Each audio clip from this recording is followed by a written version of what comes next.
Madame, Monsieur, bonjour. Cette semaine, la commission parlementaire Dutroux-Nihoul et consorts a entendu des personnages phares de l'enquête concernant la disparition de Julie et de Mélissa. Contradictions, petites phrases assassines, mauvaise communication entre les services, autant de révélations, entre guillemets, qui ont rythmé les auditions. Alors, comment les commissaires vont-ils démêler le vrai du faux? Devront-ils organiser de nouvelles confrontations? Et puis enfin et surtout, comment les parents de Julie et Mélissa ont vécu cette semaine? Et surtout, quelle est leur opinion aujourd'hui? Mes invités, Gino Rousseau, le papa de Mélissa, Vincent de Crolly, membre de la commission d'enquête, Jean-Denis Lejeune, le papa de Julie, Nathalie Tserclaz, rapporteur de la commission d'enquête, Karine Rousseau, la maman de Mélissa, Claude Erdekens, membre de la commission d'enquête, Maître Issel, l'avocat des parents, et Jacqueline Herzet, vice-présidente de la commission d'enquête. Exceptionnellement, cette émission est enregistrée car certains participants n'étaient pas en Belgique ce dimanche. Alors, première question, elle est évidemment pour les parents. Comment, aujourd'hui, après tous ces mois que vous avez vécu, c'est presque 2 ans, comment avez-vous vécu cette commission d'enquête, ces 3 journées? J'imagine que ça a été très difficile, mais intérieurement, comment vous avez vécu ça? Qui veut répondre en premier lieu? Oui, Karine Rousseau. Avec pas mal de révoltes encore, de révoltes qu'on doit évidemment essayer de continuer à contenir. Révolte devant les mensonges que nous continuons de devoir entendre en direct. Pour vous, c'était une chose de... certains intervenants. Vous voulez dire que c'était un prolongement, que finalement vous n'étiez pas étonné de ce qui s'est passé cette semaine? Non, on n'était pas très étonnés, non. Jean-Denis Lejeune. En fait, je ne suis pas étonné non plus des révélations de certaines personnes. Ce qui est triste, c'est qu'on vient d'assassiner une 2e fois Julie et Mélissa. Mais ce qui est bien aussi, c'est que maintenant, toute la population peut voir face à quoi on a été confronté pendant 14 mois.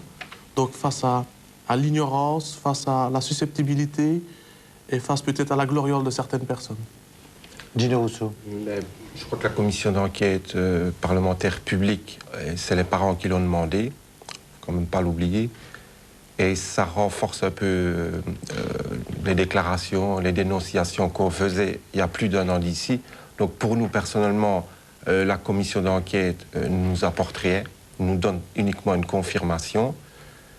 Et je veux dire par là que je suis en train de perdre le fil de mes idées. Mais voilà, ça ne nous apporte rien. Donc on n'est vraiment pas étonnés. Mais ce qui était important pour nous, les parents, c'est que tout le public, donc que l'opinion publique se rende compte dans quel contexte on vivait depuis le 24 juin. Alors on vous a posé la question, c'est peut-être impossible d'y répondre, qui ment, qui dit la vérité? Est-ce que vous avez aujourd'hui une idée? Ce que je voudrais d'abord dire par rapport à qui ment, qui dit la vérité, je veux surtout dire que nous, enfin en tout cas moi personnellement, je ne suis ni le syndicat, ni pro-gendarmerie, ni pro-PJ, ni pro-parquet, ni pro-magistrat, ni pro-commission. Je suis le syndicat et je suis pro-Mélissa. J'ai détecté des mensonges chez tout le monde, mais sur certains points, sur certaines questions pointues, je dis que M. Lesage ne ment pas. Mais je ne parle pas du point de vue général de l'enquête, parce que pour moi, ils sont tous des menteurs et ils ont des torts à différents niveaux. Gino Rousseau, est-ce que vous avez l'impression que le gendarme Lesage a parlé de Dutroux au juge? Parce qu'au fond, c'est ça la question principale. Ah, moi, j'en suis convaincu. Connaissant la personnalité de Lesage, oui. Je suis certain qu'il en a parlé, oui. Jean-Denis Lejeune, vous aussi, qui ment, qui dit la vérité, où vous en êtes aujourd'hui? En fait, personnellement, je crois que tout le monde ment et tout le monde dit la vérité, chacun à leur façon. C'est-à-dire? C'est-à-dire qu'ils prêchent tous pour leur chapelle. C'est-à-dire que c'est un fait que aussi bien M. Lamoque que Mme Doutrève que M. Aubraze vont aller dans le même sens, que M. Lesage, que M. Gillot et les supérieurs vont dans leur sens. Donc c'est vraiment l'opposition gendarmerie contre la PJ. Concernant M. Lesage, je vais dire que c'est lui qui a reçu le fax le 7 juillet, qui a mal perçu les données du trou, qui n'a pas prêté l'attention nécessaire, qui a demandé des renseignements 10 jours après, au BCR ou à la BSCR de Charleroi, je ne sais plus exactement. Donc il y a un manque d'intérêt de sa part. Maintenant, qu'il en aille parler à Mme Doutreau, ça je veux bien le penser, mais pourquoi est-ce qu'il n'y a pas eu d'écrit? Et pourquoi est-ce que Mme Doutreau, même si c'est une communication verbale et pas écrite, pourquoi est-ce qu'elle n'a pas demandé plus de renseignements et plus de... Je ne sais pas, qu'il fallait vider l'abcès, puisque Dutroux était vraiment un suspect intéressant de par son passé et de par les témoins qui avaient témoigné. Karine, je vous pose la même question. Moi, je situe le manque d'intérêt le plus grave au niveau de la juge d'instruction. Et pour ça, nous avons toute une série d'éléments qui peuvent prouver son manque d'intérêt du début jusqu'à la fin de l'enquête. Oui. Manque d'intérêt. Manque d'intérêt total. Manque d'intérêt c'est une première explication. Oui. Vous voulez dire par là que lorsque vous lui donniez des éléments, elle n'y prêtait pas attention? J'essaye de comprendre, parce que vous êtes un peu Elle ne voulait mystérieuse. pas nos éléments, donc il fallait d'abord passer... la communication entre elle et nous n'était pas possible. On a donc dû prendre un avocat. Elle a estimé que ce n'était pas mieux. Donc, la communication à ce niveau-là ne pouvait pas passer mieux non plus. Quant à la communication entre nous et gendarmes, elle n'est pas trop mal passée. Mais ce que nous savons maintenant, c'est que la communication entre gendarmes et juge d'instruction ne se passait pas bien. Par contre, la communication entre nous et PJ se passait très mal aussi. Donc forcément, rien ne retournait jamais jusqu'à la juge d'instruction. Maître Issel, j'aimerais vous poser une question précise. Bon, vous avez assisté aussi à cette commission. D'un point de vue juridique, est-ce que vous avez découvert des choses aujourd'hui? Écoutez, j'ai retenu en tout cas une chose que je vous remercie de me permettre de redire, parce que je l'ai déjà dit, et qui est probablement un des éléments cruciaux et de l'échec de l'enquête et pour l'avenir et les travaux des commissaires, c'est le problème de l'instruction secrète et écrite et non contradictoire. Alors, on s'est beaucoup battu, vous le savez, pour briser le secret de l'instruction qu'on nous a opposé et qu'on nous oppose encore aujourd'hui, peut-être plus que jamais, et il faudra se poser des questions sur ce fait. Mais j'avais toujours pas compris le sens de l'instruction écrite. Oui. Et je viens de réaliser qu'elle est écrite parce qu'elle est secrète et non contradictoire. Or, ce qu'il faut déplorer prioritairement, à mes yeux, et d'un point de vue strictement technique, c'est que l'instruction sur la disparition et très vite l'enlèvement de Julie et Mélissa a été très peu écrite. Et c'était des instructions du plus haut niveau, c'est-à-dire du juge d'instruction, qui a dit tout ce qui n'est pas intéressant, tout ce qui est mineur, négatif, enfin toutes les explications qu'on a pu donner, pas besoin d'écrit. Et ça, à mon sens, été très préjudiciable à la suite. Parce que ça a été interprété alors par paresse, par négligence ou par volonté délibérée, mais on cherche encore laquelle, dans un sens extrême, au point que les réunions de concertation n'ont pas fait l'objet du moindre écrit, ce qui est quand même consternant, de telle sorte qu'aujourd'hui, par exemple, il n'est pas possible de savoir qui assistait à quelle réunion, quand. C'est un sommet, n'est-ce pas? C'est un vrai sommet. Donc, alors, oui. Je crois que le sens de l'instruction écrite est découvert, si je puis dire, mais il est en liaison étroite avec le caractère secret de l'instruction. Et ici, il faut bien constater qu'on a été surtout très secret, mais très peu écrit. Alors, une chose, je crois, qui a peut-être frappé le public, c'est que pour la première fois, en tant que parent, vous avez été, par certains témoins, mis en cause. Notamment, on vous a reproché d'avoir fait des enquêtes parallèles. Alors, j'ai deux questions. La première, est-ce que vous avez été condamné à faire des enquêtes parallèles parce que vous ne trouviez que le dossier n'avançait pas? Et puis, on vous a accusé aussi de, si j'ai bien entendu, d'une certaine violence avec un témoin, un sieur qui porte une lettre. Et ma troisième question, c'est, est-ce que vous avez des éléments, aujourd'hui, que personne n'a? Je peux répondre? Oui.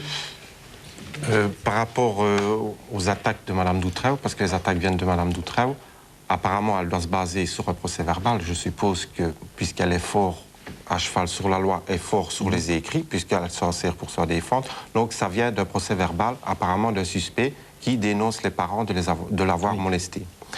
D'accord. Il faut savoir que ça se passe, donc le sieur F, c'est un contact qu'on a avec ce monsieur qu'on ne refuse pas. Enfin, il faut savoir que ça se passe au mois de mai 96. Oui. Il faut savoir que ce monsieur est suspect le 24 juillet déjà. Donc regardez déjà le temps qui s'écoule. Et entre-temps, évidemment, il y a des témoignages qui reviennent chez les parents, auxquels nous, on demande des comptes, forcément, auxquels on n'a pas de réponse. Alors quand vous parlez d'éléments, bien sûr qu'on a des éléments Attendez, qui n'ont pas voulu. Gino Rousseau, pour qu'on comprenne, vous avez des témoignages qui arrivent chez vous, Oui, vous les transmettez aux enquêteurs, oui. et puis vous vous énervez parce que vous n'avez pas de retour, Exactement. et vous décidez de prendre les choses en main. C'est résumé, ça. C'est-à-dire quand on dit prendre les choses en main, d'aller se renseigner nous-mêmes. En prévenant la gendarmerie et la PJ et la juge d'instruction et toute personne qui doit être au courant, attention. Et donc vous vous rendez chez cette personne. Tout à fait. Oui. Et vous vous rendez là pour découvrir quoi? Pour lui poser des questions? Pour lui poser des questions, il nous accueille très gentiment. On a une conversation de plusieurs heures avec. Il nous remet les éléments dont le parquet n'a pas voulu. Quand je dis le parquet, je veux dire le juge d'instruction et la PJ, qui sont toujours en train de moisir à la maison, c'est tout. Attendez, à la maison, chez vous? Oui, chez moi. Donc vous avez des éléments que vous avez été trouvés chez ce témoin Oui. que vous avez chez vous? Oui. Oui, et ce sont des éléments éclairants. Mais écoutez, pour nous, le moindre élément peut devenir éclairant. Maintenant, si on n'en veut pas, c'est pour ça qu'on en retourne à l'analyse de dire que Mme Doutrève n'en veut pas, c'est tout. Et tout le monde est au courant, gendarmerie, PJ, juge d'instruction, et qui veut le savoir. Mais ils ne sont pas au courant des éléments qui se trouvent chez Ils vous. sont au courant. Le seul à s'y être Même le intéressé château, a été ouais, M. Conron, mais comme elle a été dessaisie tout de suite après mon audition, il n'y a pas eu de suite. Alors, je sais pas, j'improvise. Ces éléments que vous avez chez vous, vous pensez que ça pourrait éclairer En l'enquête? tout cas, c'était déjà un fil conducteur très important qui pouvait mener à quelque chose. Oui. Alors, je vous pose la question, si jamais la commission parlementaire décide de vous réentendre, je leur poserai d'ailleurs la question pour voir s'ils le désirent, est-ce que vous serez prêt, en public ou à huis clos, à leur donner ces éléments? Mais c'est nous qui demandons une commission d'enquête parlementaire publique. Oui. Mais vous ne les avez pas donné la première fois que vous avez été entendu. Ah non, mais la première fois, il faut quand même remettre les choses au point. Et les commissaires sont là pour le dire. On n'a pas demandé un huis clos. On demande une réunion pour voir comment la commission fonctionne. Et il est hors de question de huis clos. C'est une réunion qu'on demande avec les commissaires parce qu'on est projeté dans une commission d'enquête qu'on demande. On veut quand même savoir les tenants, les aboutissants, les objectifs, comment ça va fonctionner, si on va pouvoir être entendu, et tout ce qui est organisation et but. Enfin, Donc, au fond, pendant ces mois que vous avez vécu, à certains moments, vous vous êtes transformé vous-même en inspecteur. Écoutez... Jean-Denis Lejeune. À force de donner des éléments, à force qu'on nous ramène des éléments, à force de ne pas avoir de réponse à ce qu'on a donné, à force de voir que ça traîne, à un moment donné, on recherche nos filles. On ne peut pas rester dans un divan et regarder le film à la TV, c'est pas possible. Alors, quand ça traîne, à un moment donné, ben, c'est quand même ma fille et Mélissa qui étaient disparues. Eh ben, on est allé voir nous-mêmes. Est-ce que cela signifie qu'aujourd'hui... On est venu tout le monde. Hein. Oui. On a attendu qu'ils réagissent. On a attendu suffisamment longtemps. Et comme rien ne bougeait... Pendant 10 mois presque. Oui. Est-ce que ça signifie qu'aujourd'hui, vous en savez plus que les commissaires? Désolé. Je pense que oui. On a en tout cas 14 mois d'avance. Et de véhicules qu'on ne pourra jamais nous enlever. Et vous pensez que ces documents, entre guillemets, que vous avez chez vous, pourraient faire avancer la vérité? Des éléments, on n'a pas parlé de documents. Des éléments, oui. Oui. Pourraient faire avancer la vérité? Mais on ne le sait pas puisqu'on ne les exploite pas. Comment voulez-vous qu'on s'avance à la... Alors, je me tourne maintenant vers les commissaires pour leur poser une question très simple à tous. Est-ce que vous comptez, en 97, en janvier, demander à réentendre les parents qui ont assisté... bon, alors, un rapide tour de tour, Madame Herzey. Oui, c'est la demande des parents, je crois aussi. Vous l'avez formulé en petit bureau, on a marqué l'accord déjà. Donc, c'est déjà fait. Soyez réenté, déjà fait. Ah, c'est déjà acquis. Oui, oui, c'est acquis en bureau. Oui, oui. Ça paraît normal. Oui, oui. Ça paraît normal. C'est un souhait comme l'a dit réciproque, M. Russo la première fois, c'était une prise de contact entre eux et nous et eux. Et je pense que ça a d'ailleurs été très utile et très positif pour chacune des parties, si je veux dire les choses comme ça. Vous venez d'entendre ce qu'ils viennent dire. Vous êtes étonné, vous attendez ces éléments. Est-ce que c'est un élément en plus?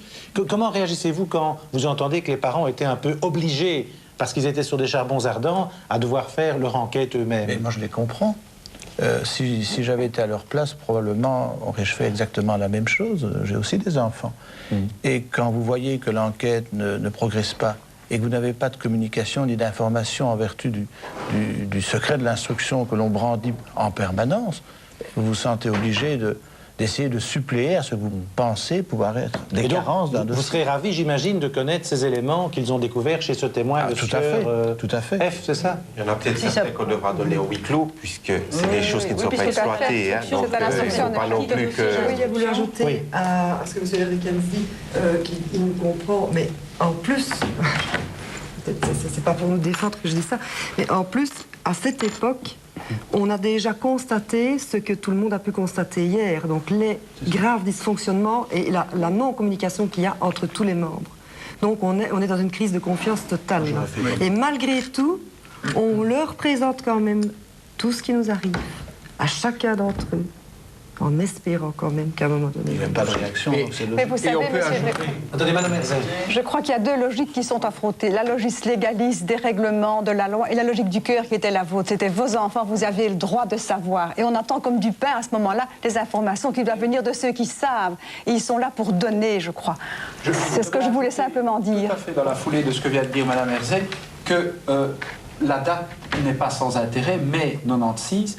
Pendant ce temps-là, et je crois que c'est une décision collégiale prise par les 4 parents et leur avocat, nous n'avons jamais, et même après, transgressé la loi.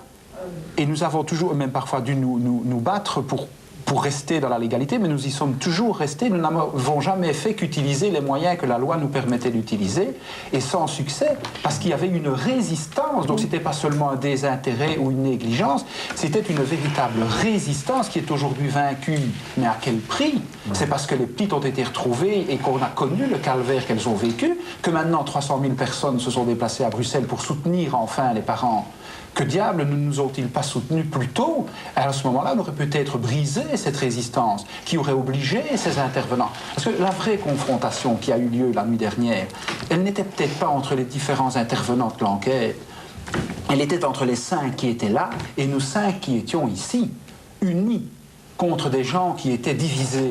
Dieu sait pourquoi, finalement. Donc c'est un peu ça qui est la leçon fondamentale à retenir de ce problème, de ce conflit que Mme Herzeg vient de souligner, entre ceux qui avaient les moyens d'exploiter des informations et ceux qui avaient des informations dont on ne voulait pas.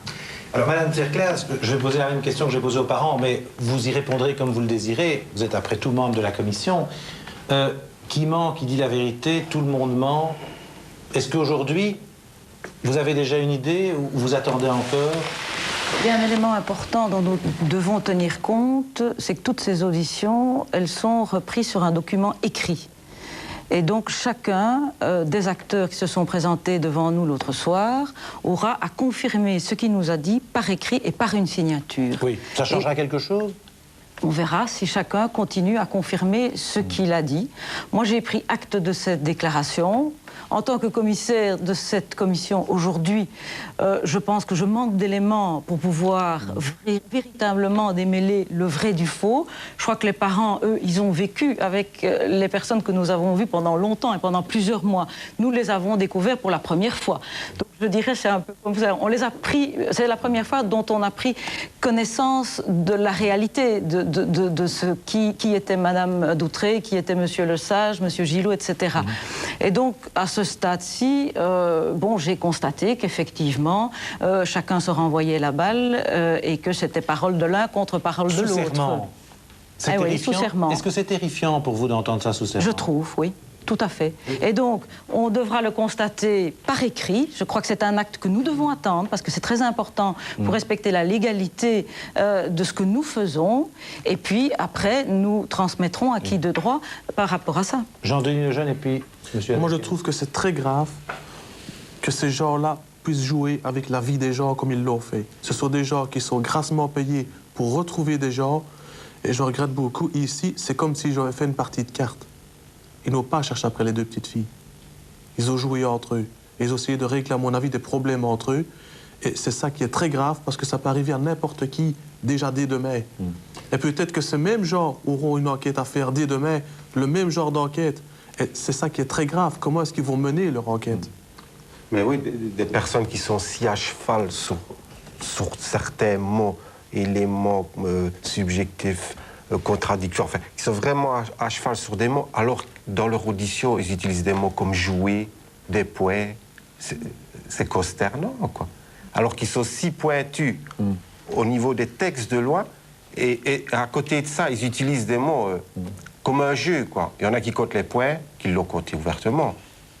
Voilà. Ce qui est dramatique dans ce qui s'est passé l'autre soir, c'est que nous avions des personnes qui individuellement disaient une chose et son contraire, et nous avons voulu les confronter.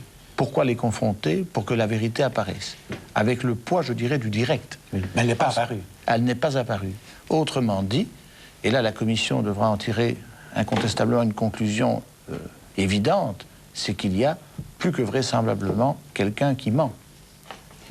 Et si sciemment on ne dit pas la vérité, alors qu'on est invité, dans le cadre d'un témoignage tout à fait officiel, à dire toute la vérité et rien que la vérité, si on camoufle tout ou partie de cette vérité, c'est d'une gravité exceptionnelle. Donc il y a des sanctions, pas des sanctions disciplinaires.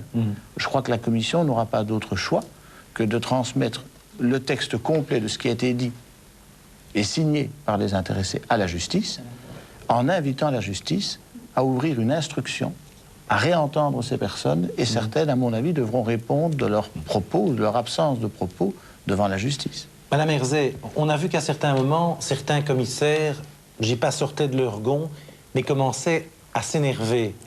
Oui. Est-ce que c'est une erreur? Est-ce que vous devriez rester de marbre? Puisque certains ont dit, tiens, ils ont un peu cuisiné plus les gendarmes que les magistrats. On a entendu ça. Est-ce que c'est moi que vous visez et vous Non, pas avez du tout. raison? Si, et j'ai eu tort. Il y en a d'autres, non, il y en a d'autres. Il y en a d'autres. C'est vrai que de temps en temps... Mais vous savez, Monsieur Vrébos, moi, pour le moment, je suis une femme en colère, une femme révoltée, écœurée et également profondément triste. Et tout ça mis ensemble fait que de temps en temps, eh bien, je reconnais que j'explose et je veux faire un effort pour rester plus calme. Mais pour revenir au... Oui, je dois, c'est vrai. Parce que vous n'êtes pas la seule. je sais, mais enfin, moi, c'est mon temps. On a chacun aussi un tempérament propre et on réagit un peu selon sa sensibilité et selon sa façon Vous avez d'être. parfois le sentiment qu'on se joue de vous? Je ne peux plus supporter l'obstination, à la fin qui va jusqu'à l'absurde, ni l'arrogance et la suffisance de certains qui, parce qu'ils savent qu'ils ne sont jamais contrôlés, jamais contredits, viennent devant la commission nantis comme ça d'un pouvoir excessif. Et vous visez tout le monde. Je vise tout le monde. Et pour revenir aux fautes et aux mensonges, moi je dirais qu'il y a peut-être des fautes professionnelles faites peut-être par des hommes de terrain, mais ce sont des fautes qui ne déshonorent pas les hommes à ce niveau-là. Ce sont des erreurs ou des fautes. Mais la défaillance des chefs, c'est une question de conscience, et ça c'est beaucoup plus grave. Et à mon avis, c'est ça qu'on va devoir chercher. Vincent de Creully, après toutes ces semaines, est-ce que le député est devenu un peu enquêteur? Non, non, je suis resté député. Je fais mon travail au sein de cette commission d'enquête avec le maximum de rigueur, d'investissement, de précision, d'impartialité. Mais je suis d'abord et avant tout un parlementaire. J'ai été élu et je suis là pour faire ce pourquoi j'ai été élu. Je crois même que si j'avais, dans 5 ans, quand je ne serai plus parlementaire, parce que je ne serai peut-être pas réélu, de toute façon, je ne compte pas faire ce métier toute ma vie, je crois que si j'avais une once de doute dans quelques années sur quelque chose que j'aurais pu faire, dire, analyser, relire, aujourd'hui, je crois que je me le reprocherai jusqu'au restant de mes jours.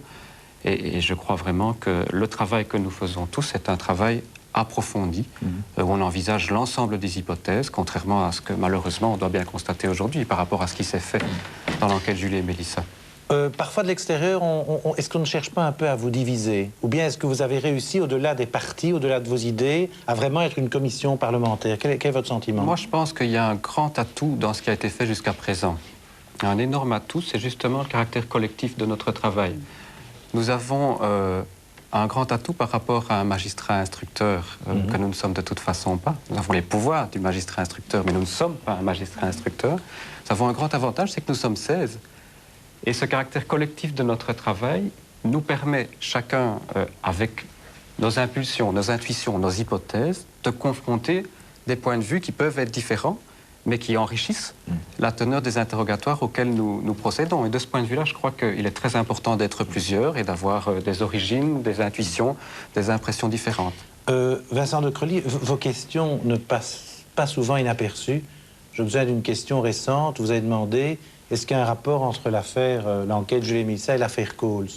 Alors, vous posez ces questions par hasard Non. Ou bien vous avez des éléments qui font que vous avez envie d'avoir une réponse que peut-être vous connaissez?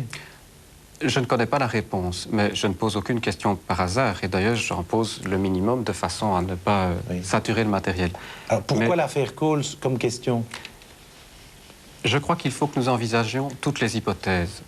Et lorsqu'on dit, parmi ceux auxquels nous avons consacré une partie de notre temps de la semaine dernière, que certains disent vrai et que d'autres disent faux, il y a peut-être une sous-hypothèse importante à intégrer dans nos réflexions, qui est celle que, finalement, chacun dit une partie de la vérité et tous en masquent une autre. Que pour des raisons différentes, ils ont peut-être un intérêt objectif à cacher pour le moment. Et ça, c'est toute la question d'hypothétique d'éventuelle protection ou d'éventuels liens avec d'autres dossiers. Et donc, quand je pose des questions, parce que des enquêteurs, des magistrats et différentes personnalités m'apportent des informations sur cette possibilité, quand je pose la question du lien possible avec l'affaire de l'assassinat d'André Coles ou avec les problèmes mafieux à Liège ou à Charleroi, je fais mon travail. Moi, je trouve ça tout à fait énorme et incroyable. Mais que voulez-vous? Est-ce qu'il y a 6 mois, si on vous avait dit il y a un lien entre le dossier de la petite Loubna, le dossier de Anne et Fieu et le dossier de Julie et Mélissa, est-ce qu'au fond, vous n'auriez pas dit non, écoutez, non, là, vous en remettez un petit peu? J'observe que ces dossiers sont instruits dans le cadre de la même enquête à Neuchâteau. Il y a des tas de possibilités comme ça de liens. Regardez, on fait un lien à Neuchâteau, et je suppose qu'on a toutes les raisons pour le faire, entre un dossier de pédophilie et des dossiers de trafic de voitures. Ça n'a a priori rien à voir et ça paraît un peu tordu. Donc moi je pense que toutes les hypothèses doivent être envisagées, surtout dans un contexte où celle de protection, qui a été soulignée dès le départ, finit à mon avis par prendre de plus en plus de consistance par rapport à l'hypothèse qui est simplement eu de légères défaillances. Alors, je me retourne vers les parents. Lorsque vous entendez, par exemple, quelqu'un comme De Crolly qui pose cette question, donc, l'affaire Julie et Mélissa, l'affaire Coles, est-ce que vous le suivez? Vous trouvez ça une piste intéressante? Tout à fait. Ben oui, moi je le suis, tout à fait. Enfin, je suis cette hypothèse-là parce que, comme je le répète, on a 14 mois d'avance. Donc, nous, on n'est vraiment pas étonnés quand M. De Crolly pose de telles questions. Oui, attendez, je décode. Est-ce que ça veut dire que vous êtes persuadé qu'il y a un lien? Ça veut dire que vous faites la déduction que vous voulez. Je trouve que c'est une excellente question. Ce qui était un peu dommage, c'est qu'elle n'a pas été posée à la bonne personne. Ah, vous l'auriez posée à qui? À Monsieur Le Sage. Bah, pour une prochaine fois. Je crois qu'il y a une série de choses qui sont vraiment à vérifier. Même si ça paraît énorme et un peu fou, moi, je n'ai pas la réponse, et j'insiste bien, je n'ai pas la réponse. J'ai quelques informations, quelques indications, quelques éléments dont je ne peux pas préjuger de la valeur. Mais je pense qu'il faut aller plus loin. Je crois que dans cette affaire, on a trop longtemps dit non, non, il ne s'agit pas de pédophilie. Et puis finalement, il s'agissait quand même aussi de pédophilie. Donc ici, ne disons pas au départ, cette hypothèse, nous devons l'exclure du champ de notre travail. Je pense qu'à la commission d'enquête, il faudra éventuellement aussi creuser dans ce sens-là. Jean-Denis Lejeune, toujours par rapport à ces liens. Par rapport à ces liens? Oui. Vous suivez aussi? Tout à fait. Tout à fait. Mais je vais dire, il n'y a pas que Dutroux dans l'histoire. Il y a Nioul, il y a ses consorts. Et il faudrait peut-être remonter par là et voir s'il n'y a pas moyen de faire le rapport de ce côté-là. Maître Issel, il y a une de vos déclarations qui m'a frappé cette semaine. Vous avez dit de manière un peu ésotérique, il faudra décoder tout ça au 3e degré. Est-ce que, si vous le voulez, est-ce que vous pouvez nous éclairer? Ça veut dire quoi, ce 3e degré? Est-ce que ça rejoint ce que Vincent De Crolly vous venez de faire en parlant le lien, de lien? Manifestement, vous avez fait le lien entre cette expression que vous dites ésotérique et le fond du problème. C'est évidemment une hypothèse de travail qui est nourrie tous les jours par des informations que nous recevons les uns et les autres. Vous devez bien penser que nous, non seulement nous avons 14 mois d'avance, mais nous avons aussi peut-être un certain nombre d'informations que d'autres n'ont pas. De même d'ailleurs que je suis certain que les commissaires ont de leur côté des informations que nous n'avons pas. Et tout cela va devoir évidemment être confronté et complété. En fait, pour l'instant, on s'est un petit peu cristallisé, concentré sur un aspect des choses, la piste du trou, mais il y a tout un dossier. Et puis je dirais même qu'au-delà de cela, et je reviens à la première réflexion que je faisais, il y a non seulement tout ce qui est écrit, tout ce qui est dit, mais tout ce qui ne l'est pas, tout ce qui a été omis. Et je crois que c'est du côté de tout ce qui a été omis que sont les vérités. Peut-être une partie de la réponse est-elle dans le dossier de Neuchâteau, peut-être est-ce pour ça que d'aucuns, à travers des déclarations parfois invraisemblables, se font passer pour des incapables, des incompétents, parce qu'ils ne peuvent pas dire ce qu'ils savent. C'est une hypothèse, de nouveau, mais elle a quand même, quelque part, un peu de crédit. Une question au commissaire, est-ce que vous comptez, je ne sais pas, vous n'avez peut-être pas la réponse aujourd'hui, est-ce que vous comptez réentendre tous les acteurs principaux qu'on a entendus cette semaine? Je crois qu'on doit d'abord, et les 15 jours qui viennent nous font beaucoup de bien à cet égard. Vous allez bûcher, au fond, pendant ces 15 jours? On va bûcher, oui. On va prendre du recul par rapport à tout ce que nous avons entendu. On a reçu une masse d'informations que nous devons laisser décanter. Et on va prendre ces dossiers, on va les reprendre et bien les réanalyser par rapport à ce que nous avons entendu. Seul, ou est-ce que vous allez vous revoir informellement pendant les vacances? Pour l'instant, on fera ça chacun de son côté parce qu'on a chacun un peu de temps de vacances à prendre, mais de vacances studieuses. Mais nous devrons probablement, et je crois que ça sera nécessaire, avoir un débriefing entre nous, ce que nous n'avons pas encore eu. Nous avions fait ça pour l'affaire Lubna Benaïssa.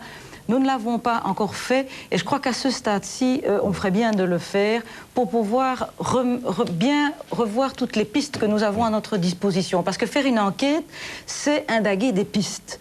Et donc, nous devrions refaire le point, ou faire le point plus exactement, sur ces différentes pistes. Nous nous sommes concentrés, c'est vrai, sur cette piste du trou parce que nous devions essayer de comprendre pourquoi on ne l'avait pas mené à bien, qu'est-ce qui n'avait pas fonctionné au niveau liégeois, qu'est-ce qui n'avait pas fonctionné au niveau de Charleroi. Mais on pourrait peut-être effectivement, sur base de toute une série de renseignements que nous avons les uns et les autres, voir quelles sont les autres pistes que nous devrions analyser, puisque notre job, c'est de faire l'enquête sur l'enquête. Pourquoi cette enquête n'a-t-elle pas abouti? Et ça, c'est notre job. Claude Degden, Jacqueline Herzé, une question pour tous les deux. Est-ce que, par exemple, vous pouvez concevoir qu'il y ait des confrontations entre les parents et des juges ou des gendarmes? Mais c'est tout à fait possible, évidemment. Est-ce que ce serait souhaitable? Est-ce que là, il n'y aurait pas peut-être... La vérité ne viendrait-elle pas davantage dans le choc de cette rencontre? Mais il est évident que cette hypothèse que vous soulevez, c'est une question que je me pose aussi. Nous devrons effectivement, dans le cadre du débriefing, nous dire qui devons-nous réentendre. Et c'est vrai que nous devrons, à mon avis, réauditionner toute une série de personnes sur des points précis, probablement confronter à nouveau certains. Et les parents, il était prévu de les entendre, ça c'est certain, mais il n'est pas exclu, en tout cas dans mon chef, qu'il puisse y avoir sur des points précis une confrontation entre des parents, les parents et tel ou tel magistrat ou enquêteur. Ce n'est pas à exclure. Jacqueline Herzé. Oui, il faut dire que les confrontations n'ont jamais amené personne à changer d'avis. Ça, c'est une chose qui m'étonne un petit peu. On n'aboutit pas au résultat escompté. Alors, enfin, ça c'est un avis, on ressent ça. On en apprend beaucoup, mais on ne fait jamais changer personne d'avis. Bon, ça c'est une première constatation. Alors la seconde chose, M. Frébos, on parlait de lien avec André Coles, avec les milieux mafieux de Charleroi, parce qu'on en a appris, et peut-être de Liège aussi. Et moi, je ne rejette pas un lien a priori. Mais je dirais quand même que l'échec de l'enquête actuelle des deux petites filles, c'est parce que d'une part, on avait des faiblesses, un manque d'intérêt, de coordination, un manque de chef, réellement de chef, et de l'autre part, une machine bien huilée, bien rodée, bien organisée, avec des moyens extraordinaires face à la faiblesse des autres, et que la conjonction des deux a fait le monstrueux drame qu'on a connu. Ça, je suis vraiment persuadée que c'est ça. Jean-Denis Lejeune. Oui, ben, j'aimerais bien aussi préciser que dans ce cas-ci, il ne faut pas parler, pas dans ce cas-ci, mais en général, de dysfonctionnement d'un système, mais c'est le fonctionnement qui n'est pas bon. Donc c'est la façon dont ça fonctionne tous les jours, depuis un certain temps, pas depuis le 24 juin. C'était déjà comme ça avant. Alors j'aimerais bien te préciser aussi qu'il y a de très bons gendarmes et de très bons magistrats. C'est vrai que les petites n'ont pas eu la chance d'avoir peut-être ce très bon magistrat et ces très bons enquêteurs, mais il faut qu'on sache aussi qu'il y a de très bons gendarmes et de très bons magistrats. Ça, c'est vrai. Il faut la charge, mais la décharge. Hein. Oui. C'est vrai, mais je voudrais quand même ajouter quelque chose à l'attention des commissaires, qui est une réflexion que je me suis faite, qui vaut ce qu'elle vaut. Parce que Mme Herzé déplore à juste titre que les confrontations n'amènent pas à changer d'avis. Oui. Et je me demande si ce n'est pas en réalité pour une raison très simple, voyez-vous, c'est que si vous avez face à face deux menteurs, comme ils savent que l'autre ment, ben, ils mentent avec d'autant plus d'aplomb. Et c'est ce que je crois qui s'est passé, c'est que chacun sait des choses sur l'autre. Et comme l'autre, il sait qu'il ne dit pas la vérité, pourquoi irait-il se dédire lui-même? Et alors, je te tiens, tu me tiens par la barbichette, ce que vous dites là. C'est tout à fait ça. En tout cas, c'est la conviction. Est-ce que vous avez des preuves? Parce que c'est quand même grave ce que vous avancez. C'est la conviction que j'ai, qui est étayée, nourrie, je vais dire, par toute une série d'éléments. Mais je crois que ça, c'est vrai pour tout le monde. Il est évidemment beaucoup trop tôt pour tirer la moindre conclusion dans un sens ou l'autre. Mais c'est justement pour que personne ne tire ce type de conclusion hâtive, comme je le déplore, par exemple, dans le vif d'aujourd'hui, où on a l'air de présenter déjà les choses comme jouées. C'est la gendarmerie qui a tout fait foirer, qui a piégé la juge d'instruction. Halte là, il y a tout un dossier qui montre que c'est pas du tout aussi simple que ça. Oui, Gino Rousseau. Ah ouais, je voulais enchaîner en disant que moi, personnellement, donc évidemment, si c'est moi, c'est personnellement, mais je veux dire que j'ai confiance en la commission. En qui je n'ai pas confiance, c'est en une certaine presse qui font des déductions simples en disant, voilà, c'est la gendarmerie, pauvre Madame Doutreu. Enfin, c'est ce qui ressort dans ce que j'ai lu ces 2 derniers jours, que j'ai fait TikTok un peu dans la presse. Alors, moi, le côté humain de Doutreu, je signe, je resigne et je le resignerai encore. Elle n'a pas de côté humain et je peux vous apporter des preuves quand vous voulez. Et tous les arguments et sa plaidoirie qu'elle a apportés, pour moi, on peut nous apporter contradiction dans tout ce qu'elle a dit. Donc il faudra peut-être à un moment donné... Vous aimeriez être confronté à la juge, à la commission? Mais non, mais je peux peut-être expliquer 2, 3 petits trucs comme ça pour donner un exemple de... Mais là, elle n'est pas là pour répondre. Hein. Ah, mais j'étais pas là non plus en commission d'enquête. J'étais spectateur. Je suppose qu'elle est devant ça. Mais donc vous souhaitez une confrontation en janvier ou en février? Ben, moi, je veux bien être confronté à n'importe qui. Hein. Moi, je l'ai expliqué au début. Moi, je suis le syndicat de Mélissa.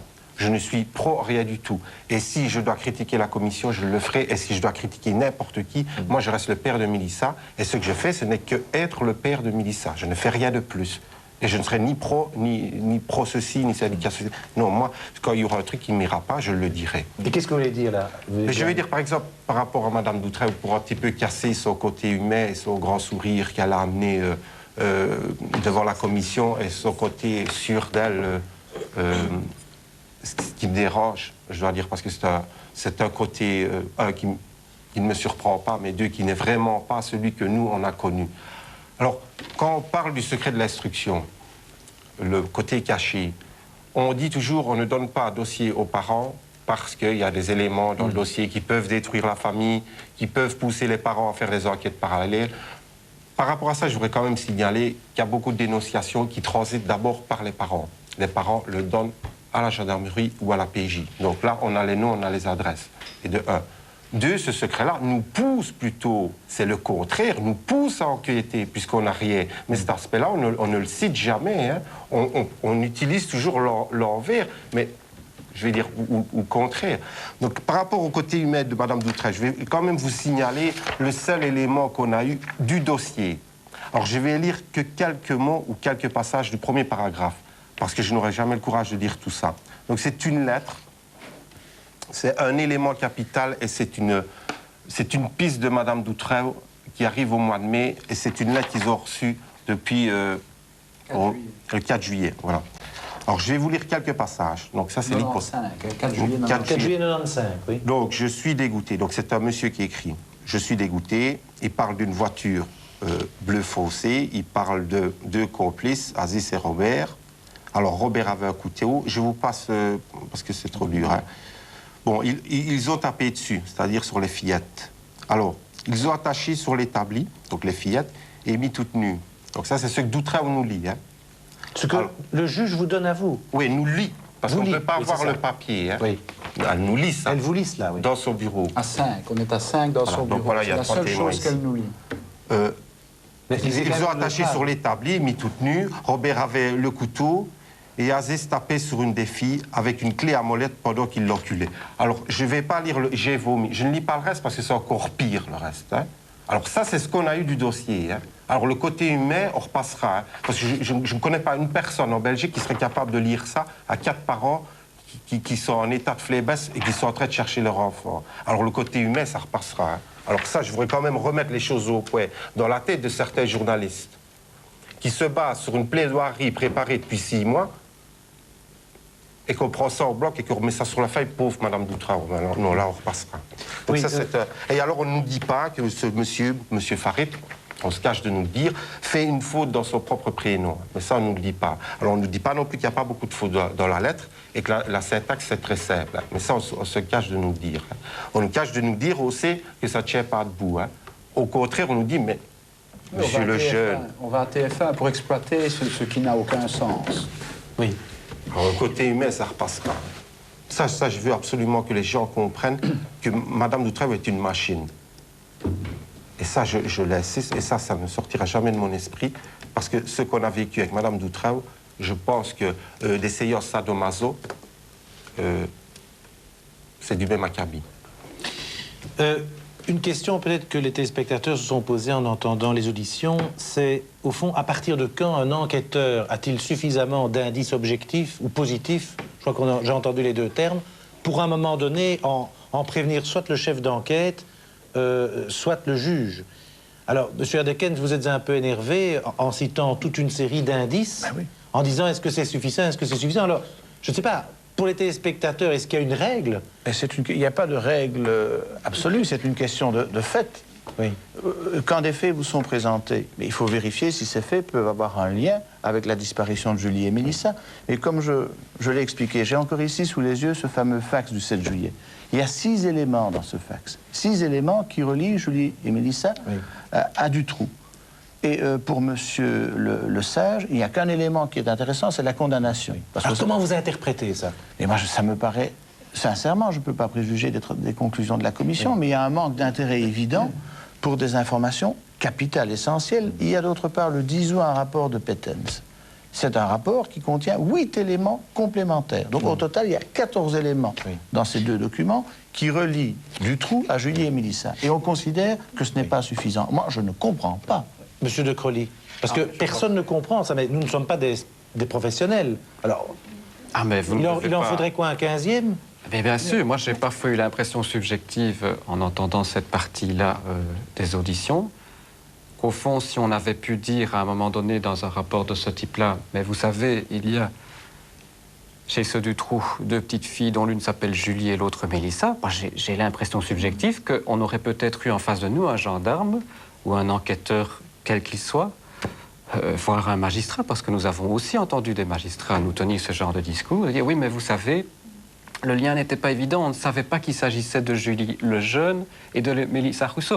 Donc vous voyez, on peut reporter toujours plus loin cette question de l'indice. L'explication. Ah ben écoutez, ça repose toute la problématique, non seulement à mon avis, du problème de communication et d'intelligence, de finesse professionnelle des enquêteurs, mais toute la question hypothétique et sur laquelle moi je demande depuis longtemps qu'on aille plus loin, et je crois qu'au sein de la commission on va y aller, c'est la question de la protection. Est-ce qu'on voulait vraiment de ce dossier?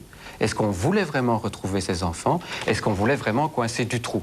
Et vous savez, franchement, depuis le 22 août, date à laquelle ce genre d'hypothèse a été émise pour la première fois, moi je vois plutôt dans la colonne des faits qui vont plutôt dans le sens de confirmer cette idée que Dutroux était protégé et qu'en tout cas on ne pouvait pas ou on ne voulait pas le coincer. Je vois dans cette colonne-là une série de faits qui s'alignent les uns après les autres, comme les éléments de M. Erdekens, et dans l'autre, relativement peu de choses jusqu'à présent. Et donc je suis extrêmement inquiet. Je suis tout à fait effrayé de cette hypothèse, et en tout cas, j'espère qu'on va être à même de l'infirmer. Mais pour le moment, je suis obligé de dire que ça n'est pas encore le cas. C'était de l'aveuglement pour moi. Je me suis pas énervé, mais j'ai posé des questions un peu cinglantes. On considère que je me suis énervé. Si je m'énervais, ce serait pire que ça. Donc, je ne me suis pas énervé à titre personnel. Donc, je ne comprends pas. Est-on aveugle? Et pourquoi n'admettons pas l'évidence? Alors, quand on dit, si on vous dit que ceci est rouge, alors que ce papier est blanc, et que tout le monde voit qu'il est blanc, à certains moments, on peut Est-ce que vous pourrez, à votre avis, trouver la cause de cela? La cause réelle. Il y a plusieurs raisons. C'est ce qu'on cherche. Moi, ce qui m'a étonné dans cette piste, c'est que quand on fait une enquête, mais qu'est-ce qu'on fait? On cherche. On cherche. Donc, ce sont des pistes. Alors, si on a une piste, on essaye de savoir si cette piste mène à quelque chose. On ne se dit pas, mais c'est du simple bon sens. Je ne suis pas enquêteur, je ne suis pas juge d'instruction, je ne suis pas policier, je suis parlementaire. Mais je me dis, je suis dans une enquête, je cherche. J'ai une piste, ben, voyons ce qu'elle vaut, cette piste. Il me semble que c'est du bon sens. Ah, oui. Et je ne dois pas me dire, il y a 30... J'ai déjà un élément, ben, je me dis, allons voir si cet élément peut me mener à quelque chose. Il y a quelques semaines, on a dit que certains membres de la commission ont enquêté sur leur vie. Est-ce que vous en savez plus aujourd'hui? Est-ce que c'était des rumeurs complètement fausses ou pas? Madame Herzé? Bien, je dois bien avouer que je suis tout à fait perturbée parce que quand M. Moureau a dit un jour en commission il y a des dossiers que l'on monte sur certains parlementaires, j'avais dit si c'est vrai, c'est très grave. Eh bien, aujourd'hui, j'ai tendance à supprimer le si c'est vrai et à dire que c'est très grave. Et je n'irai pas plus loin aujourd'hui parce que je suis très interpellée et nous poserons la question en commission parce que c'est vrai que c'est très grave. Ce qui veut dire qu'aujourd'hui, vous avez des preuves qui vous permettent d'enlever votre si. Si c'était vrai. Pratiquement, oui. Mais enfin, je trouve que c'est un peu tôt aussi pour conclure. Mais alors, pour revenir à Dutroux... Attendez, non, mais là, je ne reviens pas à Dutroux, je reste. Est-ce que je vais faire le tour? Est-ce que vous êtes sur la même longueur d'onde que Mme Herzé? Mme Herzé a tout à fait raison, et Serge Moureau, le premier, avait, je dirais, tout à fait raison d'attirer notre attention. Il a porté à la connaissance de Patrick Morio et à ma connaissance de nouveaux faits très graves il y a 2 jours, qui, s'ils étaient avérés, me paraissent d'une gravité exceptionnelle. Mais je préfère que M. Moureau soit interrogé parce que c'est lui qui a reçu l'information. Oui. Vincent de Crolly, sur le même thème? Je n'ai pas d'éléments ni d'informations précis à ce sujet, sauf évidemment le fait que de nombreux parlementaires, et notamment... Je n'en sais rien du tout. On le dit, si c'est vrai, c'est tout à fait anormal. Mais moi, je trouve ça vraiment très intéressant et que je le déplore, hein, de toute façon. Mais ça prouve quelque part qu'ils en ont peur de cette commission. Ça prouve qu'il y a des protections. Ça prouve qu'il y en a qui ont vraiment peur. Ça prouve vraiment qu'il y a quelque chose de grave derrière ça. Si on commence à aller fouiller dans la vie privée des parlementaires, mais je suis sûr qu'on le fait aussi sur nous. Hein. Pensez pas que les parents sont épargnés. Hein. Vous avez des preuves de ça? Non, je n'ai pas de preuves, pas du tout. On vous tient à l'œil. Mais je sais bien que depuis, allez, je vais dire 6, 7 mois, 8 mois, même peut-être un an, on se plaît bien à laisser filer des rumeurs, surtout qui partent du parquet de Liège. Et je mesure ce que je dis, hein, ça part du palais de Liège, hein, ces rumeurs. Constamment, il y a eu des rumeurs une fois sur un, une fois sur l'autre. Tous ici. Et je pense que c'est vrai, cette histoire-là, parce qu'il y a des détracteurs, parce que ça fait peur à beaucoup de personnes. Hein. Mais monsieur, vraiment, je voudrais revenir à la question que vous me posiez, c'est les différents niveaux de lecture. Hein, parce qu'il ne faut pas, je ne vais pas mettre un bémol à ce qui vient d'être dit, parce que la gravité est réelle. Mais le problème, c'est de savoir si c'est de l'info ou de l'intox. Souvenez-vous des problèmes des cassettes. Eh bien, les cassettes, est-ce que c'était de l'info ou de l'intox? Parce qu'il n'y a pas à sortir de là. Ou bien c'est vrai, et alors on camoufle les choses, et c'est grave, ou bien c'est pas vrai, ce qui est une autre hypothèse. Et alors c'est de l'intoxication, et c'est tout aussi grave. Donc pour le moment, moi je crois qu'il y a quelque part une lutte au plus haut niveau entre je ne sais qui et je ne sais qui, pour que les choses ne se passent pas comme il faudrait qu'elles se passent. Et moi, je crois qu'il est beaucoup trop tôt pour décider qui essaye d'influencer qui. Et en réalité, voyez-vous, ce qui se passe, c'est une lutte entre des pouvoirs. Ben voilà. Et la commission, c'est un élément qui perturbe un peu ce jeu. Vous devez savoir que la gendarmerie est un État dans l'État, que la police judiciaire fonctionne à sa façon, que la justice n'aime pas trop qu'on s'intéresse par un contrôle externe à ce qu'elle fait. Et très objectivement, nous sommes en train de déranger des pouvoirs qui s'affrontent. Il y a, si vous voulez, une guerre qui est apparue sur les écrans entre la police judiciaire et la gendarmerie. Qu'est-ce qui sous-tend la réflexion de certains à la gendarmerie et dans des partis politiques? C'est une police unique, évidemment. Donc tout cela participe. Nous sommes dans un jeu qui nous dépasse d'une certaine façon, et je dirais à la limite, tous les coups sont permis pour faire triompher une thèse, pour ceux qui défendent cette thèse. Donc, il y a l'affaire Julie et Mélissa, il y a la commission, mais il y a cette querelle des pouvoirs qui joue parallèlement. Et dans un État de droit et dans un régime démocratique, il est essentiel que tous les pouvoirs soient contrôlés de façon externe. Et qu'il n'y ait pas, je dirais, une autonomie telle, au nom de l'efficacité, qui fasse que tout soit envisageable, y compris les pires choses. Oui. Encore une fois, je voudrais ajouter que ça peut aller dans les deux sens. Hein. Apparemment, beaucoup sont d'avis que c'est la gendarmerie qui cherche à squatter tous les pouvoirs. Je n'exclus sûrement pas cette hypothèse, mais en termes de conflit, si elle met tant de moyens, c'est qu'il y a une résistance équivalente. Et alors, elle vient de qui, cette résistance? Eh bien, peut-être de la magistrature. Quand vous voyez que la Cour de cassation, actuellement, fait des démarches multipliées pour essayer de freiner les initiatives que prennent les politiques pour essayer d'assainir une situation qui leur paraît devoir l'être, à partir des événements que nous connaissons, ben, on mesure à quel niveau tout ça se passe. Alors, je parlais des 3 niveaux de lecture. Le premier, c'est la fatalité. Le second, c'est les négligences et les dysfonctionnements. Et le troisième, c'est la volonté délibérée de dysfonctionner. Hein. Oui. Donc là, on revient à l'hypothèse de Vincent de Pauly. On est dans un débat crucial et qui me paraît vraiment fondamental. Et quand M. Erdequel dit que la commission dérange, je crois qu'effectivement, c'est le cas, à travers des événements tellement énormes, tellement extrêmes, qu'il a fallu en arriver là. Karine Rousseau, on a reçu pas mal de coups de fil cette semaine de téléspectateurs qui disaient, en entendant ce qu'on entend à la commission, on a de plus en plus le sentiment qu'on aurait pu retrouver Julie et Mélissa très tôt. Est-ce que c'est votre sentiment de plus en plus aigu au fur et à mesure des semaines qui se déroulent? Oui, évidemment. Une fois qu'on a appris tous les éléments concernant justement ce suspect du trou, sachant tout ce qu'on sait maintenant, qu'ils avaient tout ça si tôt, hein, début juillet, il est évident que s'il n'y avait pas eu de dysfonctionnement délibéré ou non, on aurait retrouvé Julie et Mélissa au mois de juillet l'année dernière. Mesdames, Messieurs, merci d'avoir été sur notre plateau pour Controverse. La semaine prochaine, après Noël, un autre débat. Quelle morale pour demain?